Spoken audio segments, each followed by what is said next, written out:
Scotty! Scotty! You beamed me down to the wrong place. Ugh, you can't trust a Scotsman when he gets into the macadams. That was somewhat pathetic, I grant you, but this isn't.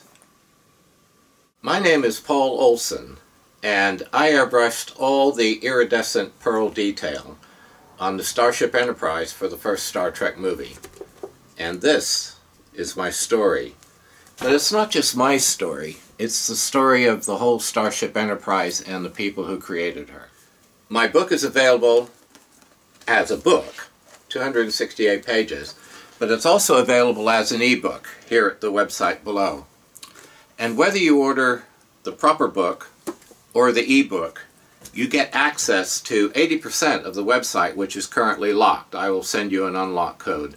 And that includes photographs, lots of privileged information, and on top of that, interviews with the man who designed the Enterprise, the man who built her, and 2 other mystery guests. So the ebook is a good buy because of all you get. But if you decide to purchase the proper book, then I will also sign the book and personalize and autograph a photo of myself and himself.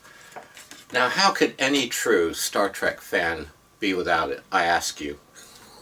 No, really, I ask you.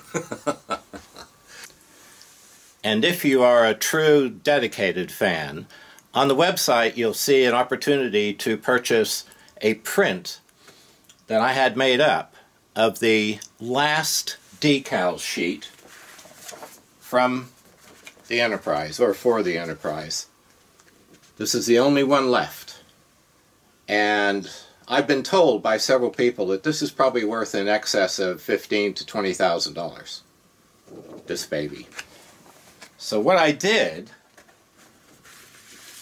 is I had some same-size prints made up that were digitally scanned 1-to-1 and proofed them so the color is absolutely spot on, and it's on the best digital photographic paper you can buy, made by Fuji. And these prints are beautiful. Obviously suitable for framing. I put a little white border around them. And I will sign and number each one. 10 of them have been sold so far. But if you go, click on the website, you'll see where you'll be able to get all the details of this wonderful object to have. Would look great up on the wall, I'll tell you. I think they look wonderful. And the people who printed them, I mean, they're very, very expensive, but the people who printed them did a bang-up job. Here's the website. Hopefully, if you click on the white frame, it'll take you to the website. But these things are always problematical on YouTube, so if it doesn't work, then just, you know, do it the old-fashioned way.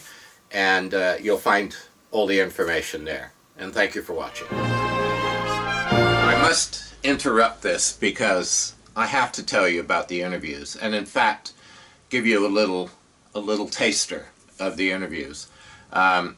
When you buy the book, you get access to 2.5 hours of interviews that I recorded in 2013 with Mark Stetson and Ron Gress on one day, and then with Richard Taylor and Jim Dow on another day. And then this year, well, as I'm recording this, in 2014, Boyd Crompton interviewed myself, Mark Stetson, Richard Taylor, and Jim Dow, and then edited the whole thing and put it together, and he did a brilliant job. And in fact, we lost one of the 3 cameras that we had set up. So we only had a 2-camera situation, and Boyd made the best of it, and he did a great job. And that's 2.5 hours of incredible stuff. So here's a little snippet of, first of all, Mark Stetson and Ron Gress. Now, Mark worked with all of us on the whole model, and on lots of the other models as well. And then also he worked ahead of me, so I got to know him quite well. We became good friends to prepare the Enterprise to take paint. And Ron Grass is the artist who painted what is now called the strongback section, which we called the engineering section, which is where the pylons come into the fuselage. It's the bluey-greeny flat paint section, and that's the section of the Enterprise that Ron painted. So here is Ron and Mark at Mark's house. About 2 months later, this was after I finished the job on Alcatraz, 2 months later I got a phone call from Paramount Studios to show up for work at 6 a.m. the next morning. Such and such a entrance. You will be there. Yeah. You were in San Francisco when you received the call. Yes. So I worked a 36-hour shift, turned a new piece of the bridge out of on a lathe, acrylic, and mold, made up little templates and swept and warped and built up Bondo. Built, out of Bondo, built the aft section of the bridge, and I started detailing it, and made a mold off of that, and then laid up a proper epoxy fiberglass part from the mold so that it would not warp again. Right. And I started fitting it to the saucer, and by sometime around there, it was like 36 hours had gone by. And now, here is Jim and Richard, and this is also in 2013, at the Pacific Dining Car Restaurant, Richard's watering hole, and it's a really snazzy place, and the prices are snazzy as well. And these two sets of interviews were recorded with my little tiny point-and-shoot Canon camera, but it did a pretty good job. So here is Richard Taylor, who designed the Starship Enterprise with Gene Roddenberry, banging heads with Gene, and Jim Dow, who built the Enterprise in conjunction with Gene Roddenberry. Wait, rolling. So we're talking about shooting models with motion control cameras and what evolved from Star. And you were saying essentially on Close Encounters, I recall one specific instance where we were shooting the mothership in smoke, and we shot 26 passes in camera. This is rolling the film back, running the next pass, number 2, number 3, 26 passes in camera before the film was processed. Yeah. And so you don't even know what you've got. You got scratch negative. Yeah, scratch negative or static. There's two things that will happen there. Yeah. So we spend 3 days shooting this, and then it goes to the lab. We go home, sleep, and we get the call from the lab. We've got a scratch negative. We got to do it again. And we did that over and over and over again. I love the digital world. Yeah, well, me too. But I'll tell you a fascinating thing about what he just said.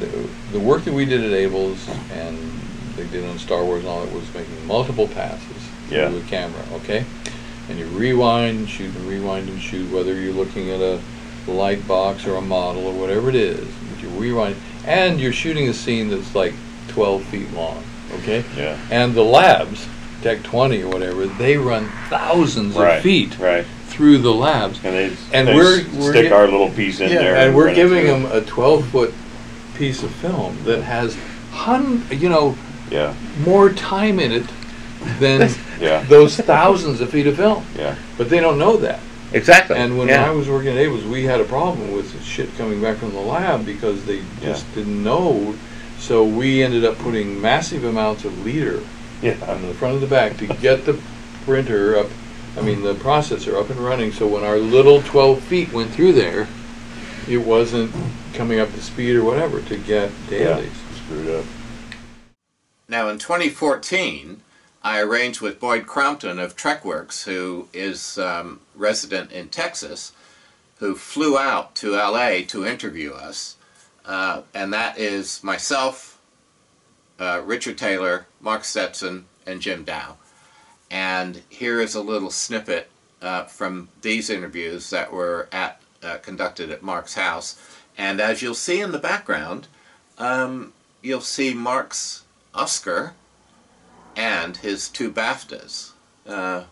Mark is a very accomplished effects supervisor now and has been justly rewarded for his exceptional talents. So they were always fighting us, but in any case, there was a committee of about 8 to 10 people sitting there to look at every design, and then this free-for-all discussion would begin. And they'd have astronauts who would say, well, Mr. Taylor's design is exactly correct there, and Andre would say, but that's not the way it's going to be in the future. And I know. And I would bring in footage that MIT had done, try and emulate what something would look like when it approached the speed of light, and I'd show that. And he'd say, no, that's not what happens when things go to the speed of light. I'd say, well, at MIT they're kind of thinking that, you know, it's, no, in the future what's going to happen? And everybody go, okay. So he would tell astronauts, no, that's not the way it's going to be in the future. Yeah. And so this committee would vote, and I've learned after a while to, whatever I really wanted to be the design, I would bury it about 8 deep. Yeah. And they'd say, no, that's not good. And then they'd argue over that. And then they'd argue, and finally they'd say, oh, that's good. And I'd say, really? Oh, okay, well, we'll go with that. So it's of its own before it was coated. And then the dicom is a very dark blue, translucent material. It's a lacquer-based material. That was sprayed on over the aluminum. So some of the iridescence of the aluminum came through the blue of the dicom. So in lighting that, that probably is why you see some other colors appearing. Very interesting. Yeah. So there's a little taster, and as I say, you get about 6 hours total of some pretty interesting stuff.